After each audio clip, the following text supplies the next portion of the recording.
Hey you guys, thanks for coming to check out another wig review. So today's wig review is with a company that I absolutely adore. I have been working with them for, I want to say over a year now. It's been a while. And I really love their hair, so I've continued to work with them. Today I'm showing you guys a new wig. It's called the Madison. It is in 613 blonde, and it's a glueless 13 by 6 lace front wig. It is pre-plucked. Obviously, it doesn't need to be pre-bleached because the wig is blonde. So that step you don't have to worry about. Now, I did go ahead and color the wig. Look at that color, you guys. The color came out absolutely gorgeous. If you've been subscribed to my channel for a while, you probably see a recurring theme. Whenever I get blonde wigs, I tend to color them either peach, orange, or blue. Those are my favorite colors to color hair. I feel like orange just looks really great on my skin tone, whether it be in eyeshadow, makeup, wearing the color orange, in hair, or in clothing. I just love the color orange on my skin tone. So I went ahead and colored this orange. I did use 4 different colors, you guys. I used 3 Adore colors, and I used 1 color from Kiss Colors Express color. The color from Kiss was orange marmalade. The colors from Adore were sunrise orange, paprika, and intense red. Now, I did use the watercolor or dip dye method for this, so I didn't add that into the video. There are a ton of videos that show how to watercolor, you guys, so I just didn't feel it was necessary. Yeah, so I just didn't feel like it was necessary to really go through and explain and show you guys again how to watercolor hair.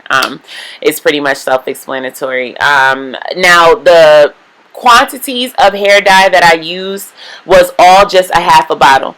I used a quarter of the bottle for the first dip dye that I did. I mixed all the colors together and created the dip dye bath. And then I dipped the hair in it, and once it took up all that color, I rinsed the wig off. I did, again, a quarter of each bottle, which ended up being a half a bottle once you put the quarter and the quarter together. Dip dyed the hair again just to get it more intensely colored, and that's pretty much how I came up with this color. So as you can see, the color is like a very orangey red. It's like a fiery orangey red shade. It's really pretty, and here it's picking up more, I feel like, on the red side, but in person you can see the orange. It's like a very orangey red shade, and I absolutely love it. So what I did here was just press the wig, the lace front wig, into the gel and the hairspray mixture. I used the Got To Be gel in the yellow bottle and the yellow hairspray. So I pressed that down, separated out my baby hairs, and then applied my baby hair scarf. Now this baby hair scarf, I do sell them on my website. I make them by hand. So if you would like one to assist you in laying down your baby hairs and securing your lace front wigs, or just wearing it as a headband, you can head over to my website, gleemade.com, and order yourself one. So now I'm just making sure that all the hairspray is dry after I use the baby hair scarf to set it in place. I'm pushing the rest of the hair away from the hairline, away from the frontal. I'm using my baby hair comb brush thing to go ahead and push those hairs away. So there's a good line of demarcation in between where I'm going to create the baby hairs and where the hairline of the wig is going to be. Now this really allows you to use less product. Like, you don't have to use as much of the Got To Be gel. You can use more of the hairspray and just less product to go ahead and lay your wig down. I like that because I tend to put my wigs on after I do my makeup.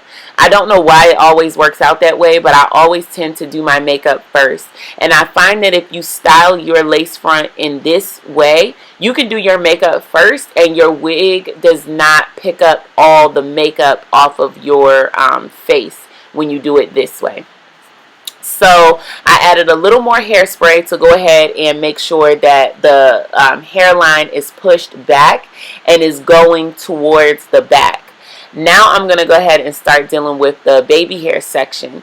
So this is way too thick of a baby hair area, so I'm just going to pluck out some of the hairs from the baby hair section, just to make it thinner and just less thick, and to also give more definition to the hairline. If the baby hairs are too thick, it just looks a little crazy.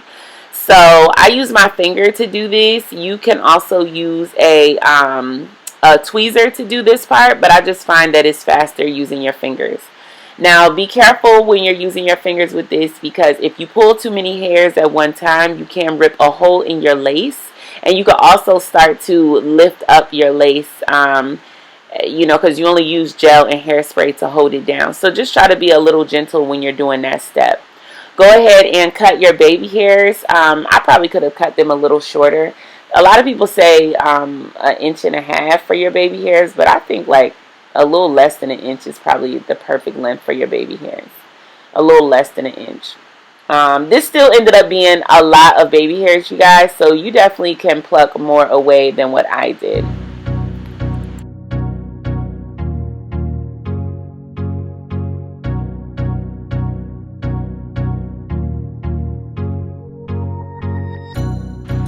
So I just added a little more hairspray to make sure that those baby hairs are going to set in place properly.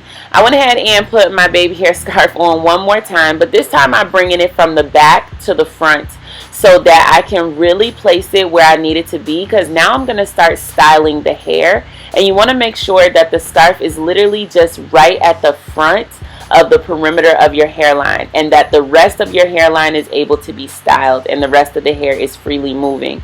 That's why I love these Ankara baby hair scarves that I make. They're long enough to go around your head twice, so you can fully style your hair while they're still on your head.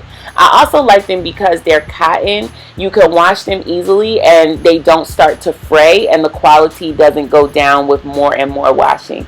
This fabric that I use actually gets better with more and more washing because it's 100% cotton.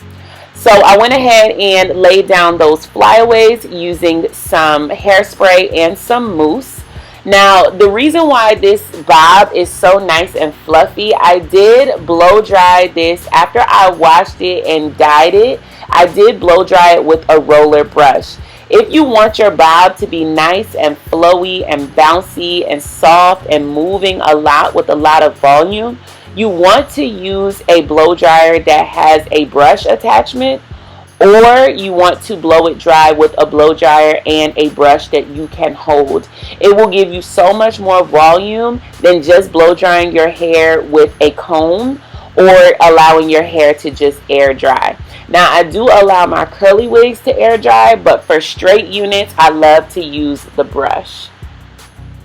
This is my Vav flat iron. I really love this one. It gets super hot, it heats up fast, and it's very thin and lightweight. I think that's my favorite part about it, is that it's very thin and it's very lightweight. I also love that it has a digital temperature on it, so you can know exactly the temperature that you're on without guesstimating and trying to turn a dial. So this is pretty much what the frontal is looking like. I think the blend and the melt is absolutely fire. To melt the hair and blend it, I used my Ebin, the aerosol can lace tint spray. And that spray is amazing. I use a combination of 2 colors. I use the light medium brown, or the warm light brown, and the medium brown. I don't know, I'll put it in the information box down below. I use both of those, and then I also use my contour powder right around the front of the lace frontal, and that's pretty much what I do to melt the lace. I love how this came out, you guys. I was like so feeling myself, y'all. I can't even tell you. I love Victoria's wigs. I always have, but I really feel like their wigs are getting better and better with time. If you have not tried Victoria's wigs, I would highly recommend them. I do have a coupon code for you guys, so I will leave it in the information box down below, so you can definitely check them out. If you guys do have more questions that I have not answered for you all, please leave it in the comments section and I will get back to you ASAP. If you're not subscribed to this channel already, what is you doing, sis? Get your life together and click subscribe. Turn on those post notifications so you never miss a new upload, and make sure you're sharing this video. Share it with a friend, share it with a wig lover, share this video with your mama. Peace.